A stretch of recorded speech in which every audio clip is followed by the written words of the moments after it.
te contesto, me parece que la Argentina se debe a un debate en términos educacionales muy a corto plazo, además, en donde tenés un montón de carreras inexploradas. ¿Alguien escucha, por ejemplo, acá a Rebord?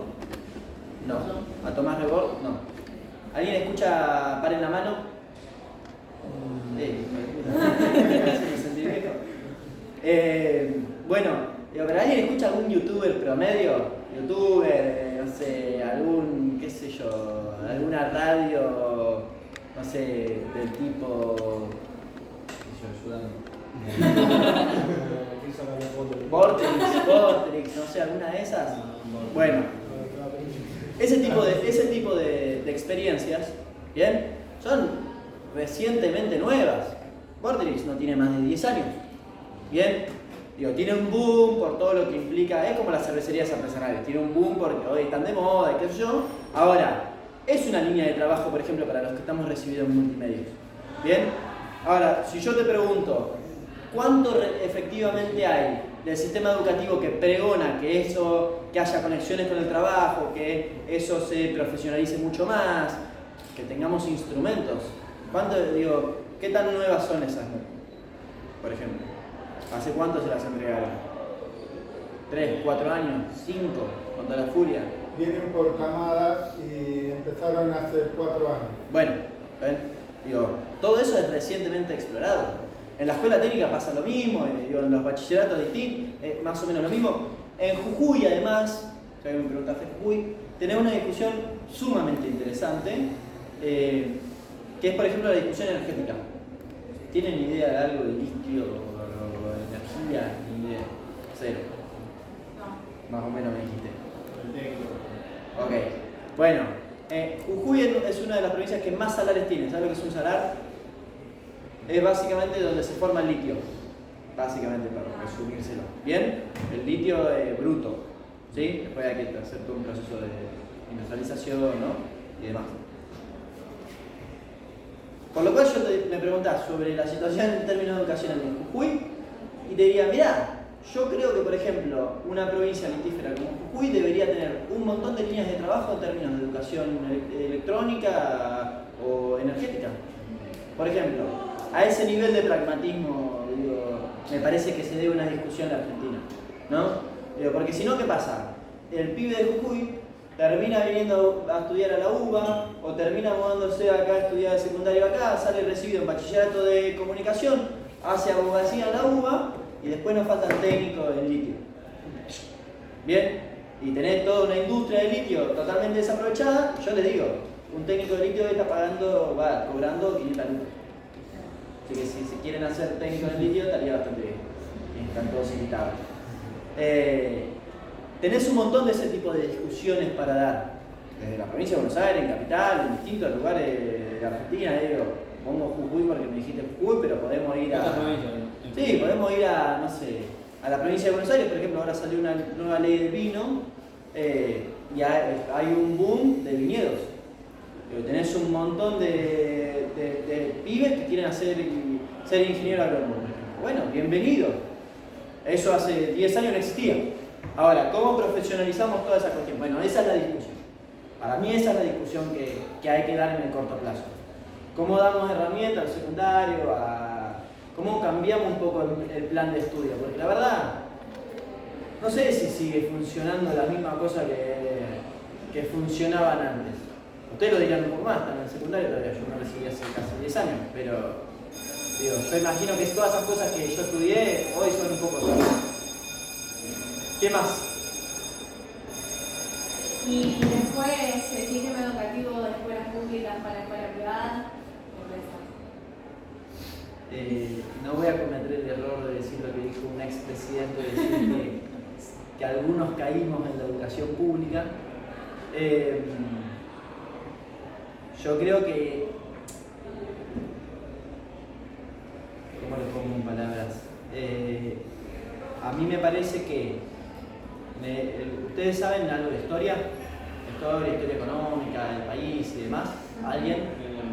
Alguien me levante la mano y me diga, sí, yo sé. Historia han tenido, y en economía también han visto más o menos cosas de historia. ¿Alguien en los 90, ¿qué pasó en la Argentina?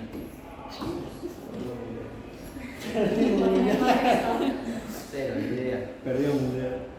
Bueno, también, pero entre otras cosas. Pero en general, en esa década de los 90, ¿qué pasó? Con Carlos Saúl Menem, de presidente.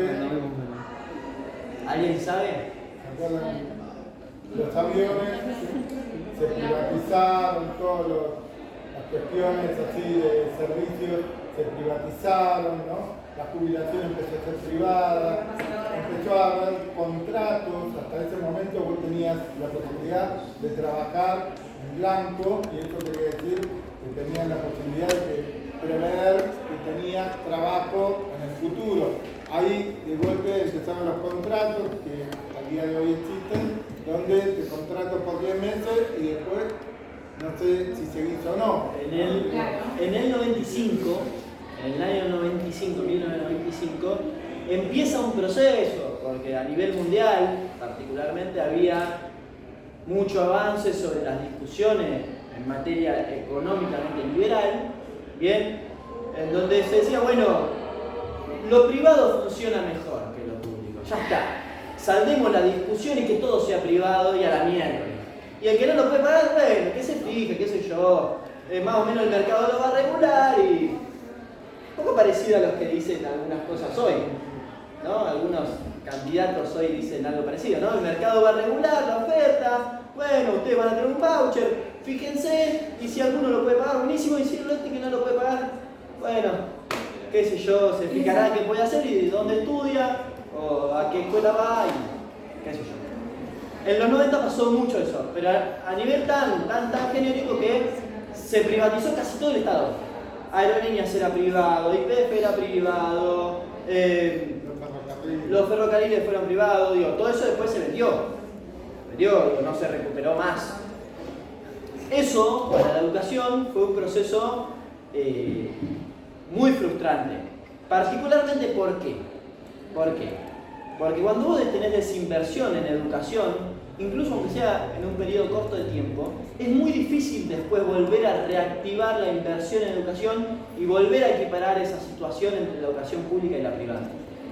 Bien, con esto le digo también, todos los derechos que han tenido las escuelas privadas lo ganaron los militantes de la educación pública.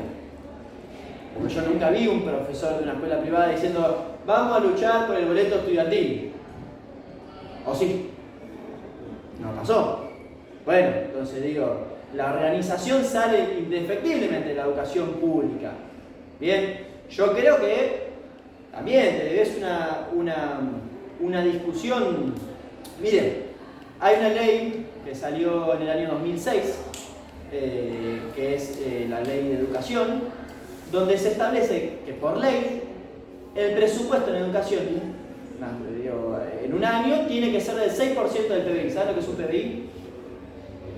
Es el Producto Bruto Interno. O sea, todo lo que nosotros laburamos y se recauda del Estado en un año, ¿bien? O sea, ella labura y genera 10 pesos, ella también, todos nosotros 10 pesos y qué sé yo, todo eso se recauda en un año y eso es el PBI. ¿Bien? El 6% de eso, por ley, debería ir a educación. ¿Ustedes creen que se respeta? ¿Saben hace cuántos años no se respeta? ¿Alguien?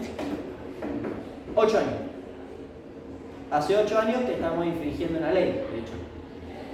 ¿A alguien le importa? No, porque a nadie le importan los presupuestos, básicamente porque yo que me gusta la contaduría soy un único boludo que lee esas cosas, pero si en realidad uno tuviera esa discusión un poco más profundizada, diría, che, pará, parece que acá tenés una discusión presupuestaria, porque en definitiva es eso, che, la plata está, ¿en qué la ponemos?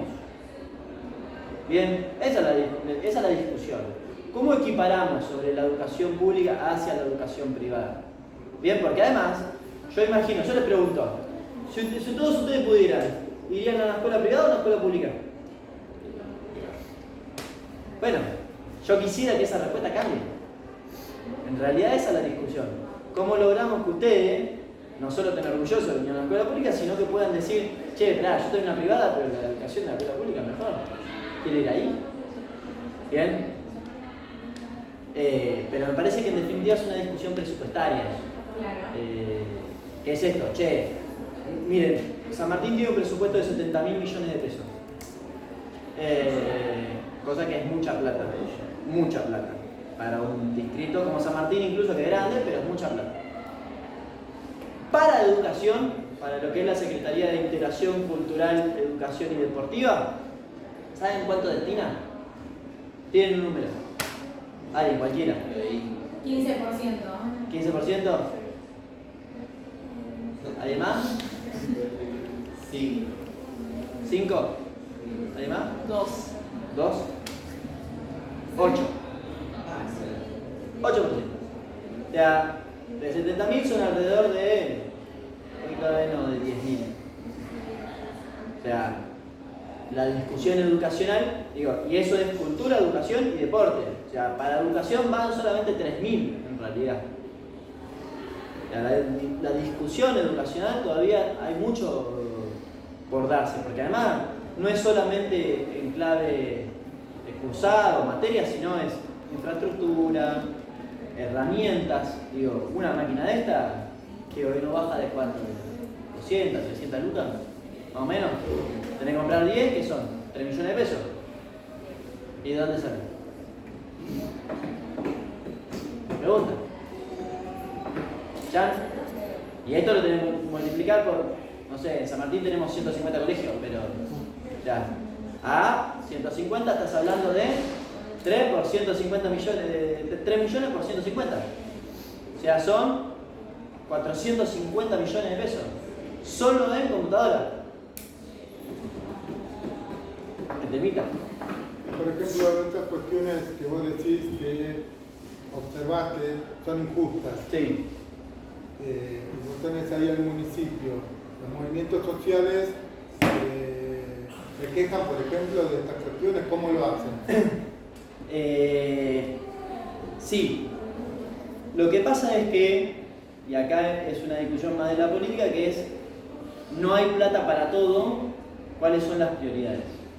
Y acá es donde la política empieza como a frustrar un poco, ¿no? Digo, y la militancia, uno dice, se pregunta, ¿para qué miércoles sirve la militancia? Si al final lo que yo considero prioridad, otro lo considera de tercer o cuarto orden, y digo, ¿cómo mancomunamos como una visión generalizada de lo que es importante y lo que no?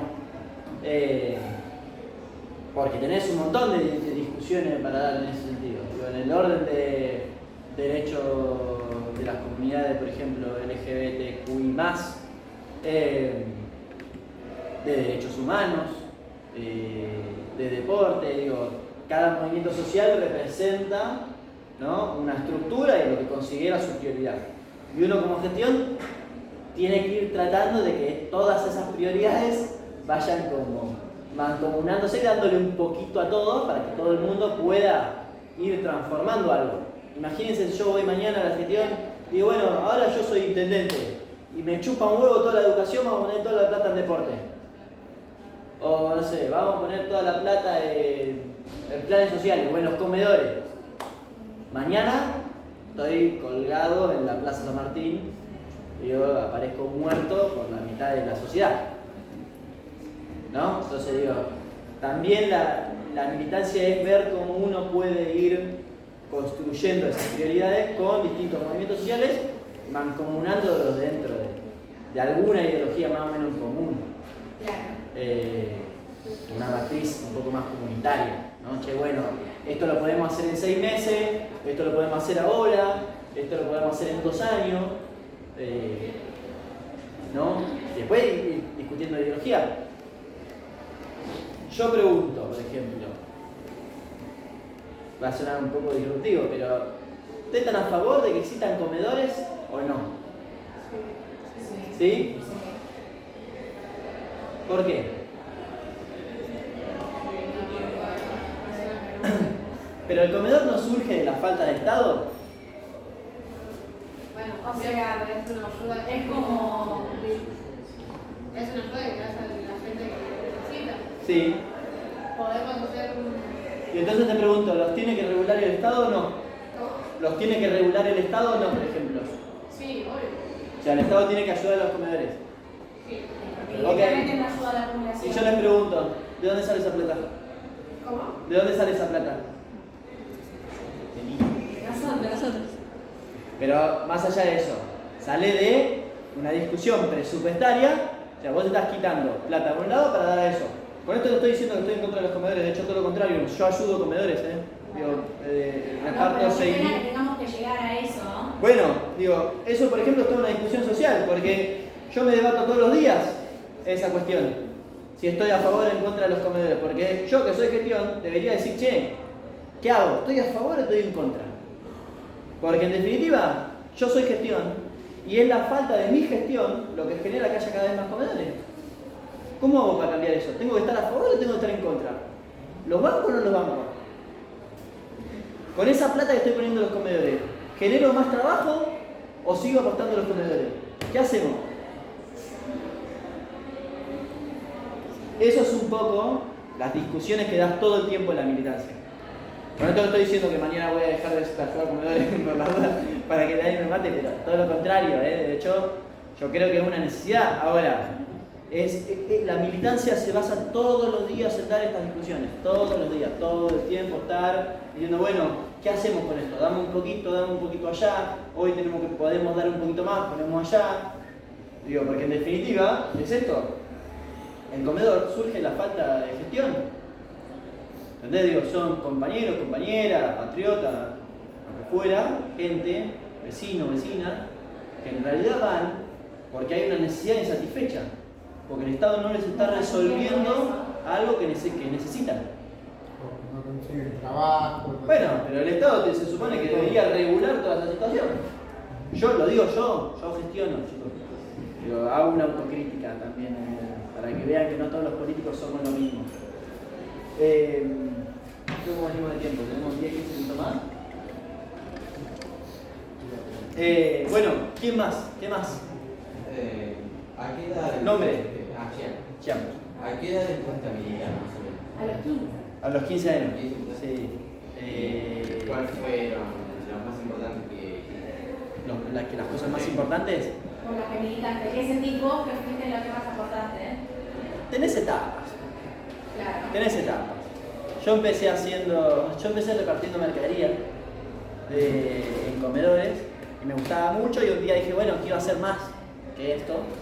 Y empecé a visitar los clubes y pegaba camisetas y armaba proyectos sociales y armaba jornadas deportivas y bajaba programas de infraestructura y ahora me aburrí y dije quiero hacer más y hago educación técnica y producción y mañana quizás me aburro y digo bueno, no sé, quiero hacer qué sé yo, derechos humanos. También eso está como, de la militancia está como ocupado porque hay como un montón de cosas para trabajar todo el tiempo. No hay una sola manera de hacer política o de militar. Tenés 1000 líneas, 1000 ramas, podés hacer 1000 cosas a la vez, juntas, separadas, un día esto, el otro día otra cosa. Si me preguntás hoy qué me interesa más, la verdad que sueño con un país productivo y con pibes recibidos de escuelas técnicas que estén en la producción y que podamos hacer crecer lo que podamos efectivamente ser un país desarrollado a nivel de producción, que pueda exportar, que pueda tener divisas, que eso nos genere que no estemos todo el tiempo al fleje y debamos 45.000 dólares al FMI, que no siempre sea la discusión deuda, falta de dólares. Hoy me interesa eso, ahora, llamame en 6 meses y lo volvemos a discutir. Quizás otra cosa. Pero y como cosas interesantes que hemos hecho, Si no, capaz la que más te marcó. Mirá, la que más me marcó fue este quincho que hicimos en el club. Dos cosas. Fue este quincho que hicimos en el club donde bajamos un programa de 1,5 millones de pesos y la verdad que el agradecimiento de la familia del club fue inmenso. Es hoy que voy a tomar mate al club y te reciben como si fuera familia y te putean porque no les avisaste que ibas a ir para llevar para, no sé, una torta. Eso, y después hubo otra cosa que me marcó mucho. Tenemos un equipo, una cooperativa, que labura mucho lo que es las jornadas solidarias. Básicamente, con la plata que recauda la cooperativa todos los meses, de los sueldos de los compañeros que ponen una plata de su sueldo para ir generando otras cuestiones, compramos cemento. Yo consigo una empresa recuperado. El recuperado es un material que es básicamente cemento, arena y piedra, básicamente triturada, para rellenar. Con eso hacemos piso, paredes, revoque, techo, lo que fuera, losa, lo que fuera. ¿Bien? Hace unos meses visitamos una señora de, creo que lo tengo en Instagram, señora de 87, 90 años, que tenía una hermana de 97 años. Y la hermana andaba, ella tenía bastón todavía, pero la hermana estaba en silla de ruedas. Tenía todo el patio inundado, porque estaba en desnivel, bien en la casa. Y no, la hermana no podía salir a la calle. No podía salir a la calle. Una cosa, sí, ¿viste? Una cosa medio rara, pero no podía salir a la calle. Y fuimos con todos los compañeros y en una mañana le hicimos el piso entero. Nivelamos, hicimos todo el piso, hicimos todo el contrapiso para que no se inunde más. Y la verdad que el nivel de agradecimiento de esa señora de 97 años, nada, fue también, ¿no? ¿Qué sé yo? La verdad que te encontrás con esas realidades cuando militas, ¿no? Cuando caminas mucho, y con muy poco las podés cambiar. Eso es como... Porque la verdad, eran 2 bolsas de cemento. Y un poco de trabajo. No era como muchísimo. Le cambiaste la vida a una persona que no podía salir a casa. Pero eso es como un poco. También aclaro, yo empecé a los 15, pero recién me metí a los 20. En el medio tuve 5 años donde iba a la pepa constante y salía a todas las fiestas de egresado que había, todas las fiestas de egresado que había. Yo iba a todos los boliches y era menor y me llevaba donde tenía un amigo y pasaba así, me aprendía a televisar y decía, Pepito, soy Pepito, y decía, pero este amigo tuyo tiene 40 años. Así que como que empecé un poco más de viejo, hay gente que sé que empieza más joven. Pero bueno, ¿quién más? Hoy la militancia. Sí. Vamos bien. ¿Qué es lo que te hace sentir más orgulloso de tu vocación? ¿O satisfecho? Es que es un problema porque nunca estoy satisfecho. ¿Orgulloso? La cantidad de compañeros que nos sirven. La política es extremadamente injusta. Extremadamente injusta. Para todos los que creemos en cosas en particular y las sostenemos con el tiempo y no nos vendemos por intereses cruzados, es muy injusta. Muy injusta, realmente. Y estoy orgulloso porque compañeros como el Hongo, que milita hace 4 años conmigo, que labura hace 4 años conmigo, sostiene el mismo auto de hace 4 años, que es un Duna 97 que se cae a pedazos, que es el mismo Duna que nos trajo hasta acá. Y eso me pone extremadamente orgulloso porque tengo compañeros que, conforme con esa visión del mundo, no están diciendo a ver cómo hago un poco más de guita y de la política y vivo un poquito mejor y demás. Y todos los días lloramos cada vez que termina la jornada laboral porque decimos que miércoles cobramos 2 pesos con 50, nos morimos de hambre y discutimos como mierda no morirnos de hambre, pero de hecho el hombre ahora va a ser padre, así que si lo quieren felicitar.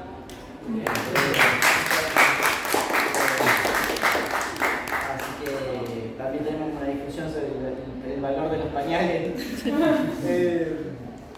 Pero bueno, nada, mis compañeros es creo que compañeros y compañeras, ¿no? Creo que es lo que más orgulloso me pone. Sí. ¿Y en qué te inspiraste para militar? En mi viejo.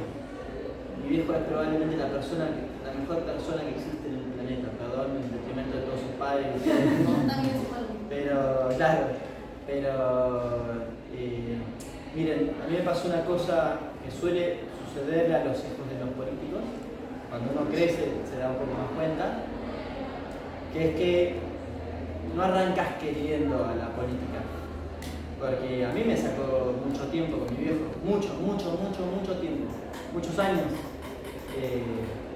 Yo no tengo un viejo normal con el que te puedes sentar a ver un partido de fútbol o hablar de ciertas cuestiones, comerte una pizza. Pero los sábados a la noche está laburando, está militando, está en un barrio. Un domingo a las 4 de la mañana se inunda Lanzoni y tiene que salir. Y no hay discusión sobre esa cuestión. Y fueron muchos años de mucha frustración porque vos querés tener un papá. Y la verdad que todo ese proceso fue como de mucho enojo con la política. Y después entendés que en realidad, voy a decir algo que va a sonar un poco raro, mi padre es padre de mucha gente. Es un tipo que ha sabido construir relaciones tan personales con una parte importante de la sociedad de San Martín, que hay realmente mucha gente que necesita, lo quiere y cree en él para transformar su vida, ya no en la política, para transformar su vida. Muchísimo cariño le tiene. Y creo que es una inspiración constante. Yo quisiera que la gente me vea así algún día, a mí. Y realmente entren a las redes, o sea, el nivel de cariño, no es mentira, no es fingido eso, porque si no también hay mucho político por ahí también que sabe armar el abrazo y demás, ¿no? Pero no es fingido y la verdad que Hernán está constantemente dando lucha. Es un tipo incansable. La verdad que es sorprendente. A veces vos querés decir, pero vos sos un hijo de puta, ¿cómo puede ser que todo el día no te canses nunca, ¿viste? ¿Ves? Y te caen, y vos decís, pero escuchame, ¿cómo puede ser que siempre con una sonrisa? Bueno, no hay explicación. ¿Y él empezó más o menos a tu edad también? ¿A la misma edad que vos? Él empezó antes. ¿Antes todavía? Sí, él empezó a los 13, 14 años, ya estaba militando y no tuvo todo ese proceso de salir a bailar que yo tuve. Lo tuvo después. Lo tuvo como a los 30. Pero sí, empezó antes. Es un tipo muy comprometido con las luchas sociales. Mucho más que yo, de hecho, ¿no? A mí me falta todavía un largo trecho. ¿Quién más? ¿Responde eso? Sí. ¿Quién más? Nombre. Abby, entonces, o sea, siendo que vos querés muchísimo a tu padre, Sí. ¿cómo fue vivir lo del ataque del 2017?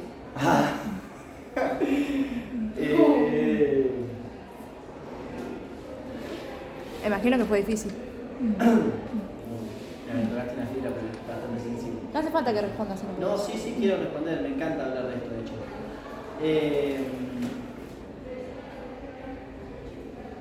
Esto voy a decir también, ojo, más para ustedes que otra cosa. San Martín tiene una historia política bastante heavy. Durante muchos años gobernó gente mala, o realmente muy mala. Y no hablo en términos de gestión, sino gente realmente con valores malos. Digo, chorro, maleante, asesino en serio, ¿no? Digo, no es joda. Como les dije, en San Martín se concentra el 60% de las cocinas de metanfetamina de toda la provincia de Buenos Aires, por lo cual, imagínense si no hay intereses.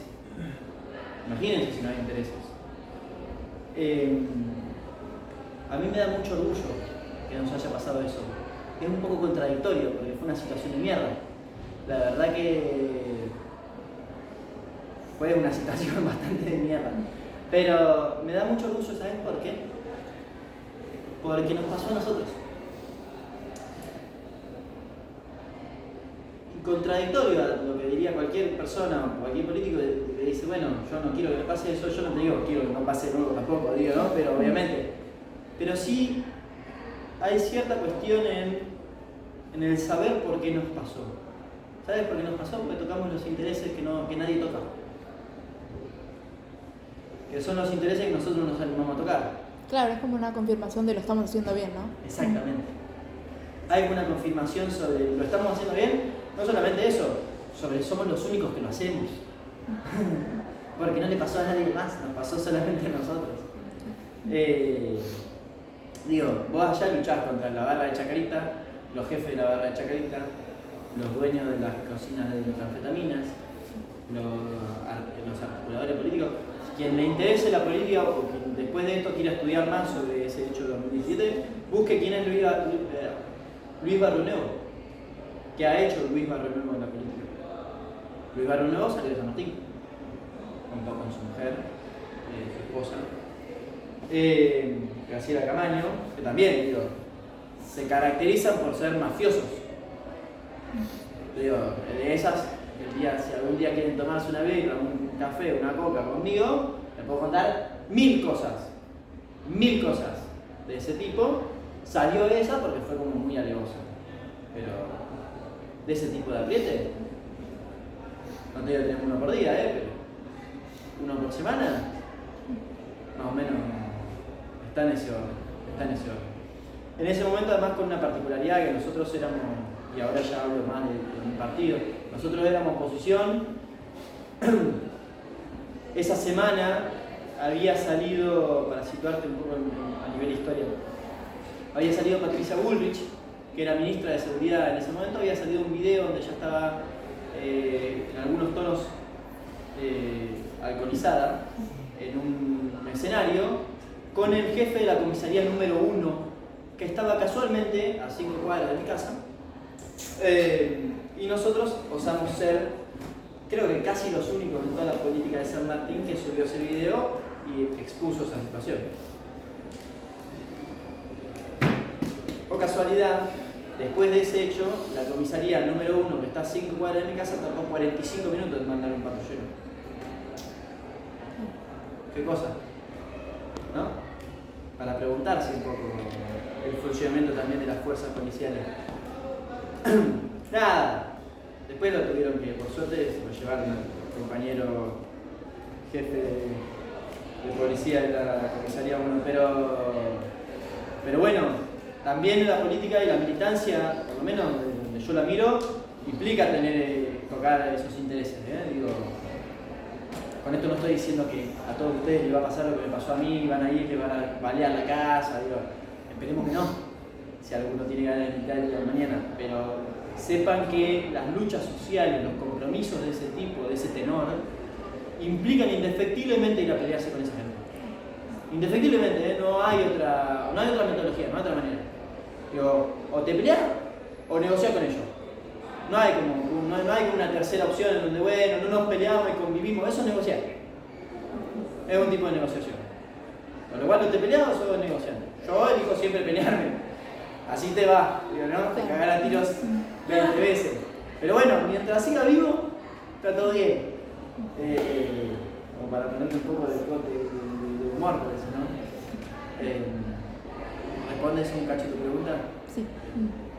¿Quién más? ¿Alguien había levantado la mano? ¿No? Sí. ¿Cómo te lo ves? Alejandro, si para vos conviene pagar el FMI ahora o vamos a arreglar un poco la... Siempre ahora, ya, mañana, antes de ayer. Nunca, jamás el FMI ha traído buenas noticias a este país. Nunca, pero jamás. Ustedes tienen todos, ¿cuál es el mayor? 18 años, ¿no es cierto? Ninguno vivió la crisis del 2001.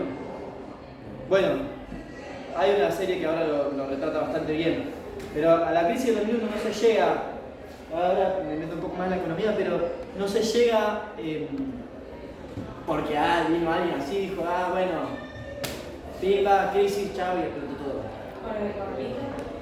No, pero se llega con un montón de decisiones estratégicas previas que tienen más que ver con los 90, con los años 90, que con el año 2001 explícitamente. Miren, la historia de la deuda en Argentina data de 1850. No lo digo yo. El primer préstamo que toma un presidente argentino es Rivadavia, que toma un préstamo con la Baring Brothers, inglés. 900.000 libras esterlinas, ¿no es cierto? ¿Ustedes creen que alguna de esas libras pasó del pueblo? Se la afanaron todas. Se la llevaron en bolso a Luján y desapareció. Nunca nadie más vio eso. ¿Saben quién la pagó? No me quiero poner en... Me van a cagar a palos si digo esto, pero bueno, lo tengo que decir. No, porque es un hecho histórico. ¿Saben quién la pagó? ¿Quién? Perón. 100 años después. Entonces, la historia de la deuda no data solamente, ni siquiera con el fondo. Digo, tenemos un montón de fondos buitre. Pasó en 2014, en 2015, muchos fondos buitre de otros intereses, de otros lados, viniendo a rapiñar un poquitito de bonos argentinos acá. Yo no sé si ustedes saben cómo funciona un poco el sistema financiero. ¿Alguien? ¿Cero?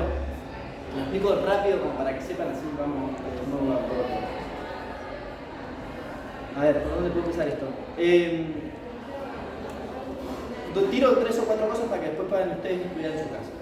Lo primero es, el sistema financiero mundial tiene básicamente dos intereses cruzados. 3 si quieren, pero hoy son más 2 que 3. Uno es Oriente, bien, Oriente, China particularmente, bien, con un tipo de estructura social, el comunismo, bien, comunismo chino, y el otro ¿quién es? Estados Unidos, exactamente, con otros intereses totalmente distintos, bien, más libre comercio, ¿no? Ahora, ¿por qué lo planteo en esos términos? Si quieren después podemos decir, bueno, un cacho Rusia en algún momento histórico particular. Algunas veces, cada tanto aparece un poco Medio Oriente ahí, pero hasta que va a Estados Unidos los invade y le dice vamos a matar a todos los libaneses, a todos los saudíes, vamos a matarlos a todos estos, hacemos una guerra, decimos que fue una guerra y nada, y nos quedamos con los pueblos petroleros. Qué casualidad, puta que había petróleo acá. Pero lo digo ¿por qué? Porque en realidad hay dos líneas discusionales en términos económicos ahí. Bien. Una tiene que ver con el libre comercio. ¿Alguien sabe lo que es el libre comercio? Es, comerciamos todos nosotros, vos me mandás tu materia prima, yo que soy un país industrializado, la industrializo y te vendo el producto a 3 veces el precio de lo que vos me vendiste. Y vos cagate. Comprámelo, ¿qué querés que le haga? Fíjate qué podés hacer. Claro, bueno, eso para nosotros, ustedes alguna vez han escuchado hablar quizás en historia, de que nosotros en la década del 80, en la dictadura, fuimos el granero del mundo, ¿no? Que había un modelo agroexportador, se basaba solo en el campo y en lo que producía el campo. ¿Qué nos generaba eso? Claro, le vendíamos grano a todo el mundo, perfecto. Ahora cuando teníamos que comprar productos con valor agregado afuera, nos rompían tuje, ¿no? Para decirlo en criollo. Bueno, ¿cuál es la discusión que tiene que dar la Argentina o que se da en algunos procesos particularmente más cercado al peronismo? No lo digo porque soy yo, sino porque efectivamente es así, que es ¿cómo industrializamos a la Argentina? ¿Cómo hacemos que los procesos industriales efectivamente se hagan en la Argentina? Bien, que no sea solamente cosechar grano, liquidar, tratar de discutir retenciones, y además siempre los compañeros del agro quieren que las retenciones sean más bajas. Bueno, claro, qué casualidad, ¿no? Lucran con el suelo argentino, la venden afuera, traen dólares, ¿no? Y todos nosotros la vemos pasar. Qué cosa, qué barato para nosotros. Al 2001 se llega con esa discusión, ¿bien? Habiendo privatizado todas las empresas estatales, con salarios por debajo de la inflación, por debajo de la línea de pobreza, con una pobreza muy alta y con una desocupación que termina estallando en el 2001 casi en el 30%, ¿no? 33 creo. No sé. O sea, un tercio del país no tenía laburo. Un tercio del país no tenía laburo. Somos, no sé, 20 acá. Bueno, había casi 7 personas que no tenían laburo. La locura, ¿eh? Digo, ahora, todo eso se llega con decisiones estratégicas previas, ¿no? En el medio, digo, el FMI metió su cola, todo el mundo fue metiendo su cola. Vos me preguntás, ¿cuándo hay que pagarle al FMI? Le tendríamos que haber pagado hace 3 años. ¿Saben qué pasó en estos últimos 3 años? Y yo soy peronista y soy de este gobierno, y lo voy a decir, y me van a asesinar, y me van a venir a buscar a mi casa probablemente después de esto, pero no importa. ¿Saben qué pasó este año? ¿Qué es lo que peor que hizo esta gestión? No es ni la inflación ni nada, ninguna de las cosas que se les pueden ocurrir. ¿Cuánto debíamos nosotros al comienzo de esta gestión al FMI? ¿Alguien sabe? Bien, un montón. El préstamo más alto de la historia del FMI. ¿Pero alguien sabe cuánto era? 45.000 millones de dólares. Para que se den una idea, Egipto, que era el préstamo anterior, o sea, el segundo préstamo más grande, pidió 18.000 millones. Menos de la mitad. Bien, 45.000 millones de dólares. ¿Saben cuánto se pagó en estos 4 años de eso? ¿Cuánto? Más o menos, un poquito más menos. Estamos en esos números. ¿Ahí sabe? No. 200 millones. Pero ¿saben en realidad cuánto le pagamos al FMI? 25.000. ¿Cómo? ¿Cómo puede ser? Si pagamos, me acaba de decir que pagamos 200. ¿Por qué le pagamos 25.000? ¿Por qué? Por los intereses. Nosotros de stock de deuda pagamos 200 millones de dólares nomás. Todo el resto fueron intereses. Nosotros no podríamos haber sacado la mitad de la deuda si negociáramos un poquitito mejor o con ganas. Por eso digo, la militancia también implica lucha de intereses, tocar un poco estos intereses, pelear un poquitito más con esos intereses. No puede ser siempre gratis. También para replantearse. Yo creo que al FMI hay que sacárselo cuanto antes. Hay que pagarle al contado como podamos y después ver. Nosotros hubiéramos tenido buenos años económicos. De hecho, tuvimos superávit comercial en los últimos 3 años. No es un problema. ¿Saben lo que es el superávit? Sí. ¿Con la balanza comercial? Bueno, la balanza comercial es básicamente importaciones versus exportaciones. Bien, lo que se exporta versus lo que se importa. Bien. Nosotros tuvimos superávit. Superávit es exportamos más de lo que importamos. O sea, la recaudación impositiva fue muy buena en estos 4 años. Fíjate, le pudimos pagar 25.000 millones de dólares al FMI y no fue tan mal. No es que estalló el país de ayer. Bueno, imagínate si le hubiéramos pagado efectivamente todo y esos 25.000 millones de dólares hoy los hubiéramos usado para reestructurar la economía. Imagínate. Va terminando viendo Sí. Isla ahora. Sí, no. toca. Bien. No sé si alguien quiere, así como para charlar, decirle, comenzarle algo. ¿Alguna cosa? Sí. Volviendo a una de las respuestas que habías dado antes. Sí. ¿Qué, no sé, recomendaciones o qué le dirías a alguien que quiere seguir tus pasos en el futuro?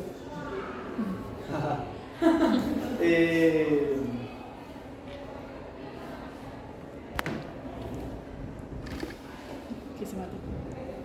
Que siempre esté del lado de los desprotegidos. Para mí es eso. Que se fije quiénes son los que la sociedad los necesita más. La militancia es representación también. Que se fije quién los necesita y esté de ese lado. Se ponga de ese lado, siempre que pueda. Esa es mi recomendación como maestro cultural. Después tengo otras, si son más del orden, o sea, armate una agenda, qué sé yo, que digo, hacer la agenda los domingos, ese tipo de cosas, pero como estructura de pensamiento, siempre ponete del lado de los que más te necesitan. Siempre, siempre, no hay discusión. La militancia política implica eso. Yo no creo en la militancia política de los ricos, perdón. ¿Alguno de acá va a defender los intereses de los que más tienen? Y, bueno, entonces me parece que todos tenemos que estar de este lado de la mecha. Pero como para cerrar eso, nada, qué sé yo, con esto no estoy diciendo mañana salgan a militar, olvídense de todo, tiren todo por el tacho y chao, y a la miércoles. Pero esa es mi recomendación. Bien, cualquier duda que tengan, pregunta que me quieran seguir haciendo, contesto todo por Instagram. No tengo community manager, esa cosa que me gustan a los chicos de hoy, no tengo nada. Así que me manda, me dice, chau, ¿qué pensás de esto? Y pienso de esto, fíjate acá, fíjate allá. Si quieren que venga otro día, si quieren que vaya a otro lugar, siempre estoy abierto. Me mandan mensajes, me preguntan, todo. ¿Está bien? ¿Bien? ¿Cerramos? Gracias, a vos.